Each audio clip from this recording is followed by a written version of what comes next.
Friends, welcome to Rarang academy Kannada YouTube channel. ಮತ್ತೊಬ್ಬರ ನಮ್ಮ ಮುಂದೆ ಯೂಟ್ಯೂಬ್ ಚಾನಲ್ ನೋಡ್ತಾ ಇದ್ದರೆ ಅಥವಾ ಇಲ್ಲಿವರೆಗೂ ಸಬ್ಸ್ಕ್ರೈಬ್ ಮಾಡದಿದ್ದರೆ ಸಬ್ಸ್ಕ್ರೈಬ್ ಮಾಡಿ ಮತ್ತು ಸಪೋರ್ಟ್ ಮಾಡಿ ಅಂತ ಹೇಳ್ತಾ ಇವತ್ತಿನ ಒಂದು ವಿಡಿಯೋ ಬಂದುಬಿಟ್ಟು KPSC KS ನೇಮಕಾತಿ 2025-26 ಅಂತಂದರೆ ಈಗಾಗಲೇ ಏನು 384 KS ನೇಮಕಾತಿ ಹೊರಡಿಸಿದ್ರು. ಅದು ಮೇನ್ಸ್ ಪರೀಕ್ಷೆ ಸಹ ಮುಗಿದಿದೆ.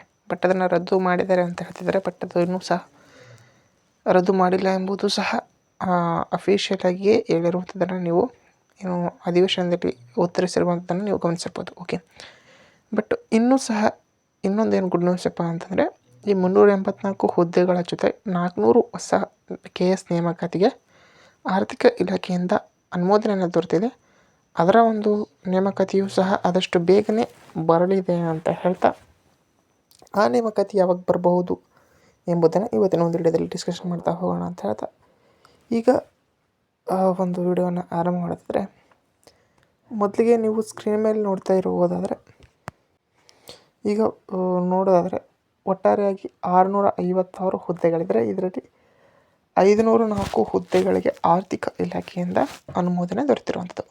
ಸಿಬ್ಬಂದಿ ಮತ್ತು ಆಡಳಿತ ಸುಧಾರಣಾ ಇಲಾಖೆಯಿಂದ 85, ಗ್ರಾಮೀಣಾಭಿವೃದ್ಧಿ ಪಂಚಾಯತ್ ರಾಜ್ ಇಲಾಖೆಯಿಂದ 55, ಕಂದಾಯ ಇಲಾಖೆ, ಪೊಲೀಸ್ ಇಲಾಖೆ, ಕಾರಾಗೃಹ ಇಲಾಖೆ, ವಾಣಿಜ್ಯ ತೆರಿಗೆ ಇಲಾಖೆ, ಖಜಾನೆ ಇಲಾಖೆ, ಅಬಕಾರಿ ಇಲಾಖೆ, ಸಹಕಾರ ಇಲಾಖೆ, ಸಮಾಜ ಕಲ್ಯಾಣ ಇಲಾಖೆ, ಹಿಂದುಳಿದ ವರ್ಗಗಳ ಕಲ್ಯಾಣ ಇಲಾಖೆ, ಕಾರ್ಮಿಕ ಇಲಾಖೆ, ಕೌಶಲ್ಯಾಭಿವೃದ್ಧಿ ಇಲಾಖೆ, ಪ್ರವಾಸೋದ್ಯಮ ಇಲಾಖೆ, ಆಹಾರ ನಾಗರಿಕ ಸರಬರಾಜು, ಯುವ ಸಬಲೀಕರಣ ಮತ್ತು ಕ್ರೀಡಾ ಇಲಾಖೆ ಎಲ್ಲ ಇಲಾಖೆಗಳಿಂದ ಸೇರಿ ಒಟ್ಟಾರೆಯಾಗಿ 504 ಅಂದರೆ ಒಟ್ಟಾರೆಯಾಗಿ 400 ಹೊಸ KS ನೇಮಕಾತಿಗೆ ಅನುಮೋದನೆಯನ್ನು ಕೊಟ್ಟಿದ್ದಾರೆ ಸ್ನೇಹಿತರೆ.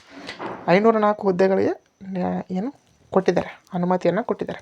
ಓಕೆ, ಹಾಗಾಗಿ ಈ ಏನು 384 ಇದ್ದವು ಅದನ್ನು ಬಿಟ್ಟು ಇನ್ನೂ 400 ಹುದ್ದೆಗಳು KS ನೇಮಕಾತಿ ಆಗ್ತದೆ. ಅದು ಅತಿ ಶೀಘ್ರದಲ್ಲಿಯೇ ಆಗ್ಬೋದು. ಯಾಕಂತಂದರೆ ಅದಕ್ಕೆ ಆರ್ಥಿಕ ಇಲಾಖೆಯೂ ಸಹ ಅನುಮೋದನೆ ನೀಡಿರುವ ಕಾರಣಕ್ಕಾಗಿ ಮುಂಬರುವ ದಿನಗಳಲ್ಲಿ ಈ ಒಂದು KS ನೇಮಕಾತಿ ಆಗ್ತದೆ ಅಂತ ಹೇಳ್ತಾ ಇದು ಇವತ್ತಿನ ವಿಡಿಯೋಗಿತ್ತು. ವಿಡಿಯೋ ಇಷ್ಟ ಆದರೆ ಲೈಕ್ ಮಾಡಿ, ಶೇರ್ ಮಾಡಿ ಮತ್ತು ತಪ್ಪದೆ ಸಬ್ಸ್ಕ್ರೈಬ್ ಮಾಡಿ ಅಂತ ಹೇಳ್ತಾ ವಿಡಿಯೋ ಇಷ್ಟ ಆಗಿದ್ದೇನೆ. Thanks for watching.